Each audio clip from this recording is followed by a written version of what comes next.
भगवान परशुराम को श्री हरि विष्णु के दशावतारों में एक माना जाता है। जब पृथ्वी पर क्षत्रियों के अत्याचार बहुत बढ़ गए थे, तब श्री हरि ने एक ब्राह्मण के रूप में जन्म लेकर इस धरती को उनके अत्याचारों से मुक्त किया और फिर से धर्म की स्थापना की। आज सूत्रधार में सुनिए भगवान परशुराम के जीवन की कथा का संक्षिप्त रूप। प्राचीन काल में कन्नौज नगर में गाधी नामक राजा राज्य करते थे। उनकी सत्यवती नाम की एक अत्यंत रूपवती कन्या थी। राजा गाधी ने सत्यवती का विवाह भृगु के पुत्र ऋषिक के साथ कर दिया। सत्यवती के विवाह के पश्चात वहां भृगु जी ने आकर अपनी पुत्र वधू को आशीर्वाद दिया और उससे वर मांगने को कहा। इस पर सत्यवती ने उनसे अपनी माता के लिए एक पुत्र की याचना की। सत्यवती की याचना पर भृगु ऋषि ने उसे 2 चरु पात्र देते हुए कहा कि तुम और तुम्हारी माता प्रातः स्नान करके भगवान का ध्यान कर मन में पुत्र की इच्छा के साथ मेरे द्वारा दिए गए इन चरुओं का अलग अलग सेवन कर लेना। इससे तुम्हारी मनोकामना पूर्ण होगी। इधर जब सत्यवती की मां ने देखा कि भृगु जी ने अपने पुत्र वधू को उत्तम संतान होने का चरु दिया है, तो अपने चरु को अपनी पुत्री के चरु के साथ बदल दिया।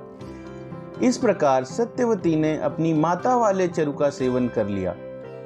योग शक्ति से भृगु जी को इस बात का ज्ञान हो गया और वे अपनी पुत्र वधू के पास आकर बोले, पुत्री, तुम्हारी माता ने तुम्हारे साथ छल करके तुम्हारे चरु का सेवन कर लिया है, इसलिए अब तुम्हारी संतान ब्राह्मण होते हुए भी क्षत्रिय जैसा आचरण करेगी और तुम्हारी माता की संतान क्षत्रिय होकर भी ब्राह्मण जैसा आचरण करेगी। इस पर सत्यवती ने भृगु जी से विनती की कि आप आशीर्वाद दें कि मेरा पुत्र ब्राह्मण का ही आचरण करे, भले ही मेरा पौत्र क्षत्रिय जैसा आचरण करे। भृगु जी ने प्रसन्न होकर उसकी विनती स्वीकार कर ली। समय आने पर सत्यवती के गर्भ से जमदग्नि का जन्म हुआ। जमदग्नि अत्यंत तेजस्वी थे। बड़े होने पर उनका विवाह प्रसेनजीत की कन्या रेणुका से हुआ। रेणुका से उनके 5 पुत्र हुए, जिनके नाम थे रुमानवत, सुषेण, वसु, विश्ववसु और परशुराम। एक बार रेणुका सरिता स्नान के लिए गई। देवयोग से चित्ररथ भी वहां जल क्रीड़ा कर रहा था। चित्ररथ को देखकर रेणुका का चित्त चंचल हो उठा।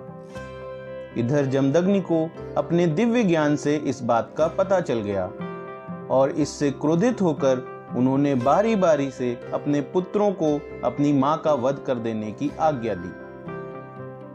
रुमानवत, सुषेण, वसु और विश्वावसु ने माता के मोहवश अपने पिता की आज्ञा नहीं मानी, किंतु परशुराम ने पिता की आज्ञा मानते हुए अपनी मां का सिर काट डाला। अपनी आज्ञा की अवहेलना से क्रोधित होकर जमदग्नि ने अपने 4 पुत्रों को जड़ हो जाने का शाप दे दिया और परशुराम से प्रसन्न होकर वर मांगने के लिए कहा। इस पर परशुराम बोले, हे पिताजी, मेरी माता जीवित हो जाए और उन्हें अपने मरने की घटना का स्मरण न रहे। परशुराम जी ने यह वर भी मांगा कि मेरे 4 भाई भी पुनः चेतन हो जाएं और मैं युद्ध में किसी से भी पराजित न होता हुआ दीर्घजीवी रहूं। जमदग्नि जी ने परशुराम को उनके मांगे हुए वर दे दिए। इस घटना के कुछ काल पश्चात एक दिन जमदग्नि ऋषि के आश्रम में क्षत्रिय राजा कार्तवीर्य अर्जुन आए। जमदग्नि मुनि ने कामधेनु गौ की सहायता से कार्तवीर्य अर्जुन का बहुत आदर सत्कार किया। कामधेनु को देखकर कार्तवीर्य अर्जुन ने जमदग्नि से कामधेनु की मांग की, किंतु जमदग्नि ने उन्हें कामधेनु को देना स्वीकार नहीं किया। इस पर कार्तवीर्य अर्जुन ने बलपूर्वक कामधेनु को जमदग्नि ऋषि से छीन लिया। बल का प्रयोग करना ब्राह्मण धर्म के अनुरूप नहीं होता, इसलिए जमदग्नि ऋषि ने कार्तवीर्य अर्जुन को नहीं रोका। बाद में जब परशुराम को इस घटना का पता चला, तो उन्होंने कार्तवीर्य अर्जुन की सारी सेना को अकेले ही परास्त कर कार्तवीर्य अर्जुन का सर काटकर कामधेनु को वापस ले आए। इस घटना का बदला लेने के उद्देश्य से कार्तवीर्य अर्जुन के पुत्रों ने परशुराम के पिता जमदग्नि ऋषि को 21 बार तलवार से भेद कर उनका गला काट डाला।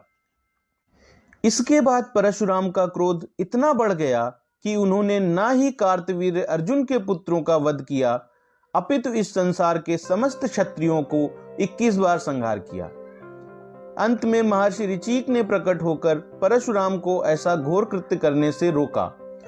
तब परशुराम ब्राह्मणों को सारी पृथ्वी का दान कर महेंद्र पर्वत पर तप करने हेतु चले गए।